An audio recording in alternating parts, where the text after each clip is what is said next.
किया गया है। कहा जाए, पूछा जाए कि किस योजना के तहत जो है संविधान सभा का निर्माण किया। हमारे भारत के मतलब ऐसे लोग थे जो कि ये राष्ट्र के पक्षधर थे, तो उन लोगों के बीच में बहुत विवाद बढ़ गया। तो इसने क्या किया, इसको अस्वीकृत कर दिया। कैबिनेट मिशन को मुस्लिम लीग ने क्या किया, अस्वीकृत कर दिया पहले तो। लेकिन बाद में जब देखेंगे, ये इंपॉर्टेंट है, जो हम लोग का उस समय का कैबिनेट मिशन के तहत जो किया गया, इसको जो है टोटल सीट देखेंगे कितना था, 389, ये डिसाइड किया गया। अब ये देखते हैं इनका जो चुनाव कैसे कैसे हुआ। तो ये देख लीजिए आप, ये नामांकित हो, यहाँ पे चुनाव भी किया गया था, हालांकि अप्रत्यक्ष था लेकिन चुनाव हुए थे। यहाँ पर वही लोग वोट दे सकते थे अपने समुदाय के, जो उनके समुदाय के खड़े थे। तो ठीक है, तो लेकिन जो ब्रिटिश प्रांत थे वहां पे चुनाव किए गए।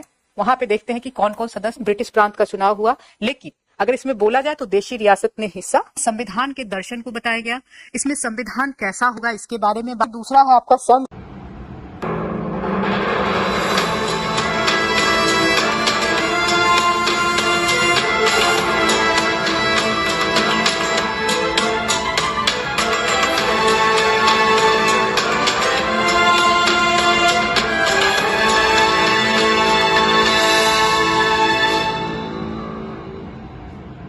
हेलो दोस्तों, उम्मीद है आप लोग बहुत अच्छे होंगे और आशेष के इस अंक में आपका हार्दिक स्वागत है। देखिए, तैयारी हमारी जो होती है, ये बेसिकली जो होती है कि कैसे हम रिवीजन करते हैं, इस पे भी डिपेंड करता है। तो आज हम लोग अगर देखेंगे, हमने लिखा है the making of the constitution, means जो भारत का संविधान है उसका निर्माण जो है कैसे हुआ। ये एक लंबी कहानी है। जब आप इतिहास पढ़ते हैं कि संविधान सभा के निर्माण तक भारत कैसे धीरे धीरे आंदोलन के तहत पहुंचा है। लेकिन यहाँ जब संविधान सभा के निर्माण की बात होती है तो आप देखेंगे 1934 से लेके 1946 तक, जब तक कि हमारा जो संविधान जो है अंगीकृत, आत्मार्पित और अधिनियमित नहीं किया जाता है, तब तक ये जो है संविधान सभा जो है कार्य करती रही।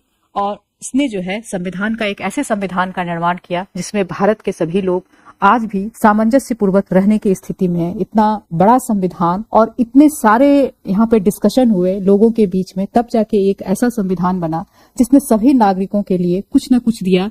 यही कारण है कि जो हमारी सामाजिक संस्कृति है भारत की, और जो इतनी विविधता है, उसको साथ में समेटे हुए एक विभाजन के बाद भी और हम यहाँ पे हैं, तो इसका कारण कहीं ना कहीं हमारा भारतीय संविधान है, जिसकी वजह से जो है ये हम एक रूपता आज भी देखने को मिलती है। जबकि आप बगल के राष्ट्र में देखेंगे तो कैसे जो है संविधान पर ही बार बार आक्षेप होता है, और वहां पे जाके हमेशा जो है सैन्य शासन, जैसे बर्मा है आपका, जैसे पाकिस्तान है, और अगर अभी आपने देखा होगा तो बांग्लादेश, स्थिति जो है ऐसी हो जाती है। लेकिन हमारा संविधान इतना, मैंने बताया भी था संविधान जो है हमारा कैसे बैलेंस किया हुआ है, एक एक्सट्रीम को कैसे साधा हुआ है। तो ये सब तो डिस्कशन का मुद्दा है, लेकिन ये थोड़ा फैक्चुअल एस्पेक्ट है कि आप जो है सबसे पहले संविधान सभा का निर्माण जो है कैसे शुरू होता है। तो आप देखेंगे 1946 में कैबिनेट मिशन के तहत जो है संविधान सभा के निर्माण को स्वीकृति दी जाती है। ये कैबिनेट मिशन पढ़ा होगा आपने, 1946 में आती है। इसके तहत जो है हमारा सबसे पहले इसके जो क्रिप्स थे, वो अध्यक्ष थे, जो मंत्री भी थे, उन्होंने इसको माना था कि हमारा जो है ये स्वतंत्र भारत का संविधान निर्माण के लिए एक संविधान की जो है सभा बनेगी और इसके तहत निर्माण किया जाएगा। लेकिन इसके पहले से देखेंगे क्या हुआ था, ये जानने की कोशिश करेंगे। फिर देखेंगे अगस्त प्रस्ताव क्या है। फिर देखेंगे हम कि जो है आपका कैसे जो है माउंटबेटन योजना, जिसके तहत जो है 3 जून 1947 को जब आया और इसने भारत को 2 भागों में बांटा, तो कैसे इसने फिर संविधान सभा को प्रभावित किया। तो इस तरह से हम पहले देखते हैं कि संविधान सभा का सबसे पहली बार जो मांग किया गया था, ये किसने किया था। आप देखेंगे सबसे पहले जो है एमएन रॉय, ये सबसे पहले सर्वप्रथम इसकी जो मांग की गई। क्वेश्चन देखिए, यहाँ से बहुत सारे क्वेश्चन बनते हैं आपके। सर्वप्रथम मांग किसने की थी, तो एमएन रॉय ने की थी। 1934 में इन्होंने मांग की थी कि भारत का, स्वतंत्र भारत का अपना एक संविधान सभा हो, जिसमें कि संविधान का निर्माण किया जाए। ये एक जो थे सोशलिस्ट नहीं, ये कहेंगे मार्क्सिस्ट लीडर थे, बहुत बड़े नेता थे, वामपंथी, और ये काफी मुखर लीडर थे। फिर उसके बाद क्या हुआ कि 1935 में इंडियन नेशनल कांग्रेस ने, आईएनसी ने 1935 में इसको क्या किया, इस मांग को जो है इसने इसके गठन को आधिकारिक रूप से स्वीकृति दी। फिर 1938 में जब जवाहरलाल नेहरू ने घोषणा की कि स्वतंत्र भारत का निर्माण जो होगा संविधान का, वो अपने संविधान सभा द्वारा होगा, जो कि संप्रभु होगा। ये 1938 में घोषणा की गई थी जवाहरलाल नेहरू के द्वारा। और उसके बाद जो है आप देखेंगे कि यह कहा गया कि वयस्क मताधिकार के आधार पर होगा, चुनाव द्वारा गठित होगा, और कोई इसमें बाहरी हस्तक्षेप नहीं होगा। ये 1938 में। तो देखिए आप जो ये है आपका सबसे पहले मांग 1934 में की गई, फिर आपका 1935 में आईएनसी द्वारा इसको दोहराया गया, एक व्यक्ति के द्वारा सबसे पहले उन्होंने किया था, और फिर 1938 में जवाहरलाल नेहरू ने क्या कहा कि हमारा जो है एक जो है हमारा संविधान जो है संप्रभु होगा, वयस्क मताधिकार के आधार पर उसको चुनाव होगा और इस पे कोई बाहरी हस्तक्षेप नहीं होगा। तो इस प्रकार से हम देखते हैं कि ये भारत में मांग उठी इस तरह से। फिर 1940 में देखेंगे, 1940 में देखेंगे आप 1940 इस समय अगस्त प्रस्ताव लाया गया। देखिए एक एक यहाँ पे पॉइंट बहुत इंपॉर्टेंट है, इसलिए शुरू से अंत तक आप देखिए, और ये वीडियो को आप जब देखेंगे तो आपके बहुत सारे क्वेश्चन, अगर आपने प्रीवियस ईयर का भी सॉल्व किया है तो आपके सॉल्व हो जाएगा। तो आपने देखा होगा कि अगस्त प्रस्ताव जो है 1940 में आया और इसमें सैद्धांतिक रूप से जो मांग थी हमारी संविधान सभा की, इसमें स्वीकृति दी गई। कहां पे दी गई? आपके अगस्त प्रस्ताव 1940 में इसको सैद्धांतिक रूप से स्वीकृति मिली कि संविधान सभा का निर्माण ये जो होगा। आपको पता है कि उस समय सेकेंड वर्ल्ड वॉर का जो है स्थिति बन रहा था और इसके कारण जो है ये स्थितियां धीरे धीरे चेंज हो रही थी। 1939 से आप देखेंगे सेकेंड वर्ल्ड वॉर का शुरुआत हुई है, तो वहां से है परिस्थितियां बहुत जल्दी बदली हैं और यही कारण है कि ब्रिटिशर्स मान गए हमारे बातों को, और खास करके जो भारत में आंदोलन था और जो उपनिवेश का आंदोलन था वो काफी तीव्र हो चुका था। तो ये सब इतिहास में भी हम लोग देखेंगे। फिर 1942 में कैबिनेट मिशन आया, प्रस्ताव लाया गया, और इसी के तहत जो है जो हमारा संविधान का जो निर्माण हुआ, इसमें क्रिप्स आप देखेंगे इसके जो सदस्य थे स्टैनफोर्ड क्रिप्स, और इसी के तहत जो है संविधान सभा का जो निर्माण हुआ है इसी के तहत किया गया है। पूछा जाए कि किस योजना के तहत जो है संविधान सभा का निर्माण किया गया, तो कैबिनेट मिशन के तहत जो है हमारा संविधान निर्माण हेतु प्रस्ताव किया गया। इसमें लेकिन क्या था कि जब क्रिप्स मिशन आया तो आपको पता है कि उसमें मुस्लिम लीग और जो हमारे भारत के मतलब ऐसे लोग थे जो कि एक राष्ट्र के पक्षधर थे, तो उन लोगों के बीच में बहुत विवाद बढ़ गया। तो इसने क्या किया, इसको अस्वीकृत कर दिया। कैबिनेट मिशन को मुस्लिम लीग ने क्या किया, अस्वीकृत कर दिया पहले तो, लेकिन बाद में जब देखेंगे कि ऐसा कुछ दिया गया उनको, इस तरह से हमारा संविधान सभा के निर्माण की गई कि बाद में थोड़े से वो शामिल हुए। तो इसमें जो है आप देखेंगे 1938 में, अब देखिए आप जो है इसकी सीट्स कैसे निर्धारित किए गए, ये इंपॉर्टेंट है। जो हम लोग का उस समय का कैबिनेट मिशन के तहत जो किया गया, इसमें एक तो ब्रिटिश प्रांत थे भारत में, 2 इकाई थे ब्रिटिश प्रांत जहाँ पे कि ब्रिटिशर्स का शासन था, और वहां पे आपको पता है कि चुनाव भी होते थे। और यहाँ पे एक था देशी रियासत, जहाँ पे कि वहां पे इनडायरेक्टली वहां पे इनका शासन होता था ब्रिटिशर्स का, लेकिन वहां पे देखेंगे तो उनके प्रमुख होते थे। तो इनकी सीट जो थी, ब्रिटिश जो प्रांत था उनके सीट को जो है टोटल सीट देखेंगे कितना था, 389 ये डिसाइड किया गया। तो ये हम तब की बात कर रहे हैं जब ये कैबिनेट मिशन का जब प्रस्ताव आया तब की बात कर रहे हैं। फिर देखेंगे कि जब हमारे यहाँ माउंटबेटन योजना आई तो कैसे इसमें सुधार किया गया, मतलब फिर उसको अलग किया गया। ब्रिटिश प्रांत से कितना गया था, 296 सीट्स के बारे में बोला गया था, और देशी रियासत से आपका 93 सीट्स के बारे में बोला गया कि यहाँ से 93 आएंगे और यहाँ से जो है 296 आएंगे यहाँ, ठीक है, 93 और 296। और जो है आपका यहाँ पे कैसे चुनाव होगा इसकी भी बात कही गई थी, वहां पे किस तरह से चुनाव होगा वो भी बात कही गई थी।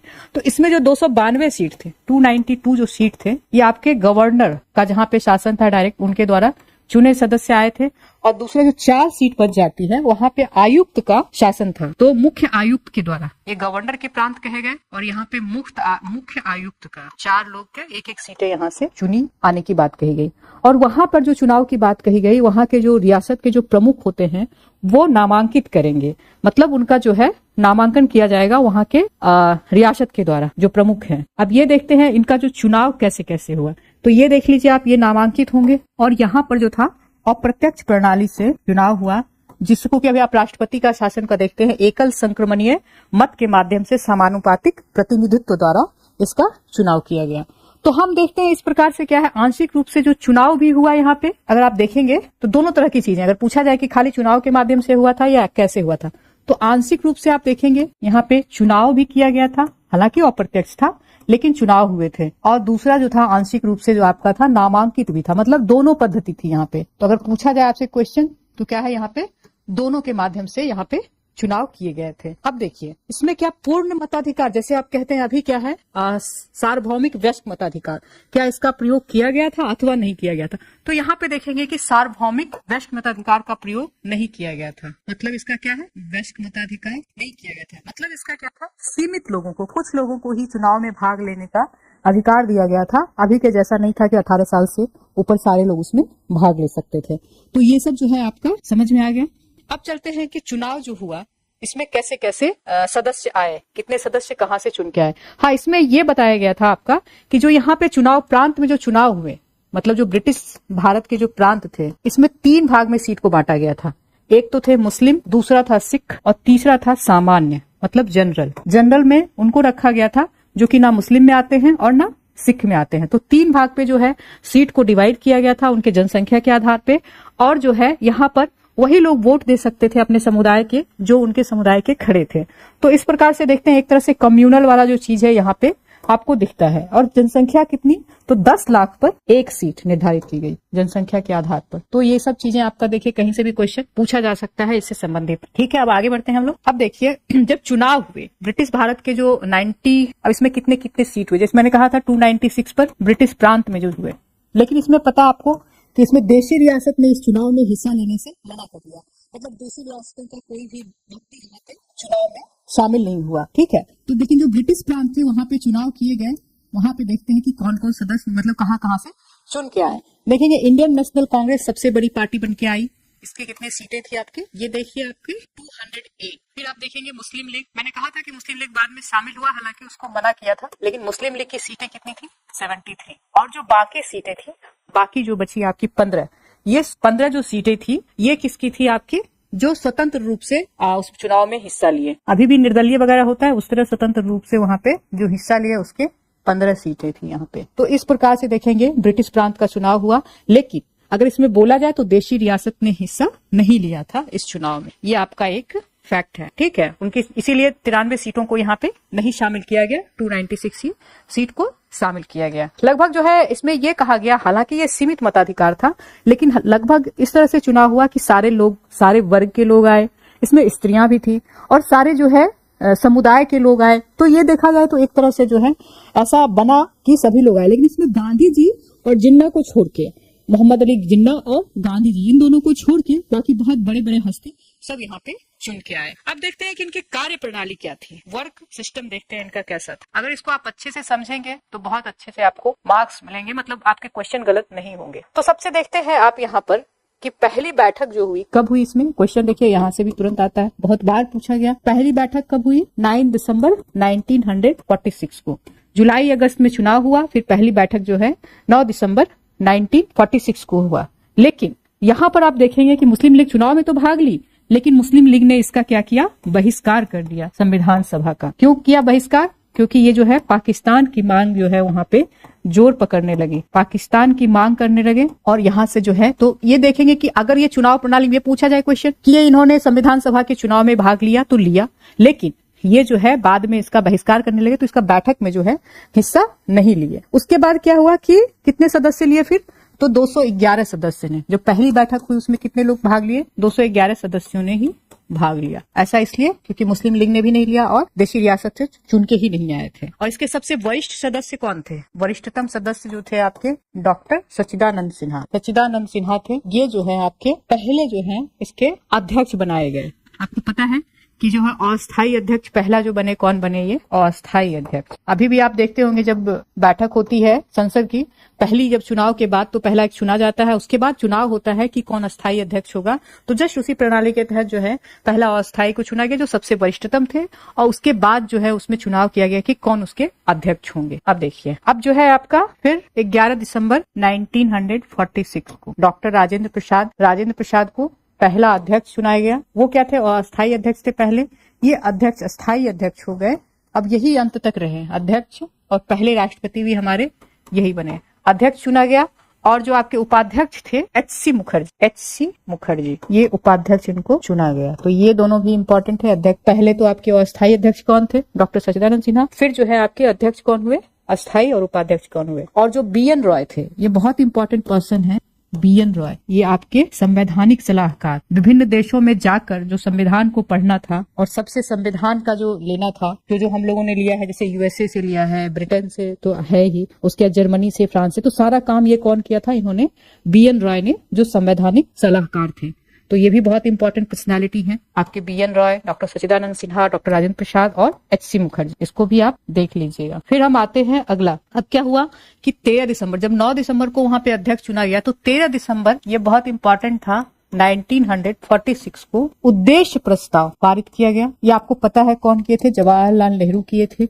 ये बाद में जो है इसमें संविधान के दर्शन को बताया गया, इसमें संविधान कैसा होगा इसके बारे में बात की गई थी, है ना, और इसका संवैधानिक ढांचा हमारा कैसा होगा, भारत एक लोकतंत्र होगा तो कैसा लोकतंत्र होगा, ये जो बातें की गई थी सारा उद्देश्य प्रस्ताव में देखेंगे। कैसे चुनाव होगा, कैसे उसका दर्शन, कैसे पूरा संविधान काम करेगा, तब ये जो है बात करते हैं उद्देश्य प्रस्ताव, जो मुख्य रूप से जो है आपका संवैधानिक ढांचा, स्ट्रक्चर जिसको कहते हैं, और जो है आपका एक जो कहते हैं दर्शन, फिलॉसफी, ये दोनों को जो बताता है आपका, कौन बताता है? ये उद्देश्य प्रस्ताव। और बाद में जो है यही हमारा प्रस्तावना बना, इसलिए ये बहुत इंपॉर्टेंट है। कब पारित किया गया, किसने पारित किया उसको, और ये क्या बताता है, और ये जो है कब इसको स्वीकृत किया गया? 22 जनवरी पारित किया गया था 13 दिसंबर को, और इसको स्वीकृत किया गया 22 जनवरी 1946 को संविधान सभा के द्वारा। तो ये 3-4 क्वेश्चन आपके यहाँ से इंपॉर्टेंट हो जाते हैं। उद्देश्य प्रस्ताव का कब पारित किया गया, किसने पारित किया गया, क्या बताता है, फिर ये प्रस्तावना का भाग बना या नहीं बना, और उसके बाद जो है आपका इसको संविधान सभा ने कब स्वीकृत की। तो ये देखते हैं आपका वहां तक जो बात चली। लेकिन क्या हुआ, 3 जून 1947 ये जो है विभाजन के लिए, भारत के विभाजन के लिए प्रस्ताव लाया गया। ये माउंट बेटन योजना, इसी के तहत हमारे यहाँ जो बंटवारा हुआ, माउंट बेटन प्रस्ताव के तहत जो लाया गया। और ये आपको पता है उस समय तक बहुत दंगा भड़कने लगा और मुस्लिम लीग जो है अपनी मांग करने लगे कि हमारी संविधान सभा अलग हो। तब इसको जो है इसके तहत, चूंकि कैबिनेट मिशन में तो उसका मान को नहीं स्वीकार किया गया था कि 2 संविधान सभा हो, लेकिन माउंट बेटन में उसको जो है स्वीकार कर लिया गया, और जो है भारत और पाक का विभाजन हुआ इसमें। तो 14 अगस्त को जो है पाकिस्तान बना और 15 अगस्त को भारत की स्वतंत्रता दिवस मनाई जाती है। इससे जो है संविधान सभा में क्या परिवर्तन हुआ? देखिए, इस समय तक संविधान सभा एकल संविधान सभा के रूप में कार्य कर रही है, लेकिन चूंकि भारत स्वतंत्र हो गया, इसके बाद जो है इस प्रस्ताव के बाद भारत को ही स्वतंत्रता मिल गई 15 अगस्त 1947 को। तो क्या हुआ, ये संसद के रूप में भी काम करने लगे। तो जो हमारी संविधान सभा थी ये बहुत इंपॉर्टेंट था। संविधान सभा क्या था आपका, एक तरफ जो है संविधान सभा के रूप में भी काम करे, दूसरा जो है संसद के रूप में भी ये कार्य करने लगी। संसद मतलब विधायिका के रूप में भी, यानी स्वतंत्र भारत की पहली संसद अगर कहा जाए आपसे कौन बना, तो ये हमारा संविधान सभा ही बना। ये क्या करते थे कि जब संविधान का मतलब जो कानून लागू करवाना, अभी क्या करती विधायिका कानून बनाती है, और जो संविधान का निर्माण करना, ये दोनों अलग अलग दायित्व निभाने लगे। और जब ये संविधान का निर्माण करने का जब इनकी बैठक होती थी, तब इसमें कौन अध्यक्षता करते थे? डॉक्टर राजेंद्र प्रसाद करते थे। लेकिन जब ये विधायिका के रूप में काम करती थी, जब विधायिका यानी संसद के रूप में जब काम करती थी, तो जीवी मावलंकर, आपने पढ़ा होगा, ये जीवी मावलंकर जो थे ये इसकी अध्यक्षता करते थे। तो आप समझ गए कि दोहरी दायित्व क्यों आई, क्योंकि भारत स्वतंत्र हो गया, पूर्ण रूप से संप्रभु हो गया। अब इसमें एक इंपॉर्टेंट चीज ये भी आया कि अभी तक से तो ब्रिटिश संसद के तहत जो है चीजें आ रही थी और हमें मिल रहा था डायरेक्शन, लेकिन इसके बाद भारत पूरी तरह से सॉवरेन स्टेट बन गया, और जो है इसमें संविधान सभा पे किसी का भी प्रेशर और किसी का भी कुछ नहीं रहा, बल्कि भारत अब एक संप्रभु राष्ट्र के रूप में इसका निर्माण करने लगा। और इसी तरह से दायित्व जो है 2 भाग में बट गया, और अध्यक्ष भी 2 इसलिए हो गए। अब जो है 26 नवंबर 1949 तक जो है 26 नवंबर 1949 को कब तक ये काम किए दोहरी दायित्व के रूप में आपको बोला जाए तो 26 नवंबर 1949 को, जब भारत ने क्या किया, संविधान को इस समय क्या किया, अंगीकृत, आत्मार्पित और अधिनियमित किया। जब आपने प्रस्तावना पढ़ा होगा तो कब है, 26 नवंबर 1949 को ये करते हैं। और उसके बाद जो है ये संविधान सभा जो है भंग हो जाती है, और सिर्फ जो है विधायिका कब तक चलती है, जब 1951-52 का, इस समय से खाली एकल भूमिका में रहती है, संसद की भूमिका में, और जब 51-52 का जब तक चुनाव नहीं हो जाता तब तक ये कार्य करती रहती है। तब ये आपको अच्छे से समझ में आ गया होगा। अब माउंट बेटन योजना के तहत जो है सदस्य की संख्या कितनी हुई? जब माउंट बेटन योजना है, आपको मैंने बोला था पहले तो दोनों मिला के थे, लेकिन अब क्या हुआ, मुस्लिम लीग जो है पाकिस्तान अलग हो गया, तब यहाँ पे सीटों की जो हेर बदल हुई, कितनी हुई, तब आप देखेंगे यहाँ पे ये सीट जो थी आपकी हो गई 389 से घटकर 299 हो गई। पहले 389 था, अब पाकिस्तान अलग हो गया तो अब सीटें कितनी हो गई, 299 सीटें हो गई। अब धीरे धीरे क्या हुआ, देशी रियासत भी इसमें शामिल होने लग गए थे। तब ये जो संख्या है आपकी, इसमें जो है आपका 229 है, ये ब्रिटिश प्रांत की है, और देशी रियासत की संख्या 70 हो गई। इसमें जो है आपका 229 ये ब्रिटिश प्रांत की। हालांकि अब भारत स्वतंत्र हो गया, लेकिन फिर भी उसको फॉर्मली उसी नाम से उस समय जाना जाता था। तो भारत का जो मतलब प्रांत कहिए, इसको भारतीय प्रांत भी कह सकते हैं। इसकी सीटें 229 थी और देशी रियासत इसकी पहले सीटें कितनी थी, 296 थी ना, 296 थी, अब 229 हो गई। अब देशी रियासत की सीटें कितनी थी आपको याद होगा, इसको 93 दिया गया था, जो मूल आपका जो कैबिनेट मिशन के तहत बना था उस प्रस्ताव के तहत। अब इसका सीट कितना हो गया, ये 70 सीट, ये देशी रियासत की सीटें 70 हो गई और इसकी जो सीटें हो गई 229 हो गई। तो इसको भी आप लोग एक बार याद कर लीजिएगा, देख लीजिएगा। अब धीरे धीरे क्या था, देशी रियासत सब शामिल होने लगे, भारत जो है स्वतंत्र हुआ और अलग भी हुआ। अब संविधान निर्माण में हमें कितना समय लगेगा, देखिए ये क्वेश्चन सब आप देखिएगा, प्रीवियस ईयर का एक एक क्वेश्चन हर जगह से पूछा गया है। संविधान निर्माण में समय कितना लगा, समय अगर देखेंगे तो 2 ईयर और 11 महीना, अगर मैं सही हूँ, हाँ 11 महीना, 11 मंथ और 18 डेज, इतना समय लगा हमारा पूरा संविधान सभा का जो निर्माण संविधान ने किया। संविधान सभा ने संविधान का जो निर्माण किया, इसमें टोटल बैठक कितनी हुई, तो टोटल बैठक जो है 11 बैठक टोटल हुई यहाँ पर। तो 11 बैठक हुई, 2 साल 11 महीना 18 दिन लगा और कुल खर्च देखेंगे तो कितना हुआ यहाँ पे 64 लाख रुपए का खर्च हुआ। ये हमारा पूरा संविधान का जो है ढांचा है आपका। तब देखेंगे कि अंतिम बैठक इसकी कब हुई, अंतिम बैठक मतलब जो आपका 26 जनवरी 1900 जब कहते हैं हम कि 1951-52 की जो अंतिम बैठक जो हमारी संविधान सभा ने, उस समय तक संसद ही संविधान सभा का काम, संविधान सभा ही संसद का काम कर रही थी। तो अंतिम बैठक जो है आपकी 24 जनवरी 1950, 24 जनवरी 1950 में अंतिम बैठक की हुई। आपको पता है कि 26 नवंबर 1949 को जब हमने अपना लिया तो संविधान सभा तो भंग हो गई, लेकिन एक संसद के रूप में काम कर रही थी। तो हमें पता है कि 26 जनवरी 1950 को हमारा संविधान लागू हुआ और अंतिम संसद के चुनाव तक जो है वो हमारे जो है अंतरिम संसद के रूप में 1951-52 तक वो चली। तो इस प्रकार से हम देखते हैं कि हमारा जो है कौन कौन इंपॉर्टेंट यहाँ पे जो समितियां थी, एक बार उसको आप देख लीजिए। समितियां बहुत इंपॉर्टेंट पूछा जाता है इसमें। एक तो संघ शक्ति समिति, ये देखिए, ये जो है आपकी जवाहरलाल नेहरू इसके अध्यक्ष, जो मेन समितियां हैं। संघ शक्ति समिति, ये जो है आपके जवाहरलाल नेहरू हैं इसके अध्यक्ष थे। फिर दूसरा है आपका संघ से ही संघ जो है आपका संघीय संविधान, 2 समितियां थी संघीय नाम से संविधान, इसके भी जवाहरलाल नेहरू अध्यक्ष थे। उसके बाद प्रांतीय, जितना जो प्रांत का आपको पता है कि किसको मिलाने का कार्य दिया गया था आपके, तो इनको दिया गया था आपका हमारे सरदार वल्लभ भाई पटेल को। तो प्रांतीय समिति जो संविधान समिति थी उसके अध्यक्ष थे सरदार वल्लभ भाई पटेल। और ड्राफ्टिंग कमेटी जिसने पूरा संविधान निर्माण का काम किया वो डॉक्टर भीमराव अंबेडकर थे। उसके बाद मौलिक अधिकार एवं अल्पसंख्यक परामर्श समिति जो थी, ये इसके अध्यक्ष थे हमारे पटेल, सरदार वल्लभ भाई पटेल जी थे। तो इस प्रकार ये महत्वपूर्ण समितियां हैं, आप इसको देखिएगा। मौलिक अधिकार से पूछा जाएगा। परामर्श समिति जो मौलिक अधिकार और अल्पसंख्यक के लिए परामर्श समिति थे, उसके लिए सरदार पटेल थे। तो संविधान अपनाया गया 26 नवंबर 1949 को। इस समय जब अपनाया गया तो तुरंत टोटल कितने आर्टिकल थे आपके, 395 आर्टिकल थे। और अनुसूचियां कितनी थी आप देखेंगे तो 8 थी। सब्जेक्ट जो थे आपके 8 अनुसूचियां, अभी कितनी हो गई हैं, 12 हो गई हैं जब संविधान संशोधन। तो ये आपका जब अपनाया गया था मूल संविधान में कितने थे आपके, ये 395 और 8 अनुसूचियां। और ये जो हमने संविधान जब 24 मतलब जब बन गया ये 24 जनवरी 1950 को, तो हमने 2 दिन उसको आगे क्यों बढ़ाया, इसलिए बढ़ाया क्योंकि हमने जो है 1929 में लाहौर अधिवेशन में पूर्ण स्वराज की घोषणा की थी और इसीलिए 26 जनवरी 1950 को हमने संविधान को अपनाया। और इसका जो 75% हिस्सा है आपको पता है कि 1935 का जो है गवर्नमेंट इंडिया एक्ट है उससे लिया गया है। बाकी सारे संविधान से हमने क्या क्या लिया है उसको भी देख लीजिएगा। और इसमें इंपॉर्टेंट क्या क्या थे, क्या क्या अपनाया गया, तो पूछा जाता है कि झंडा हमारा जो है राष्ट्रीय ध्वज कब अपनाया गया, तो 22 जुलाई 1947 को राष्ट्रीय ध्वज 22 जुलाई 1947 को हमने अपना जो राष्ट्रीय ध्वज है उसको अपनाया। फिर राष्ट्रगीत और राष्ट्रगान जो है 24 जनवरी 1950 को अपनाया। तो इस प्रकार देखते हैं कि संविधान निर्माण जो है संविधान सभा की महत्वपूर्ण दायित्व में से एक दायित्व था, लेकिन साथ साथ जो था इसने भी संसद का भी कार्य किया और इसकी बैठक जो है चलती रही। इसको फिर किस प्रकार से हमने बनाया और कैसे भारत का संविधान बनाया एक अलग विषय है, लेकिन ये फैक्चुअल चीजें जो थी ये जाननी चाहिए आपको प्री के लिए, खास करके जो बीपीएससी का प्री दे रहे हैं 17th का, उसके लिए भी ये बहुत इंपॉर्टेंट है, थोड़ी समझ बन जाएगी आपकी। धन्यवाद।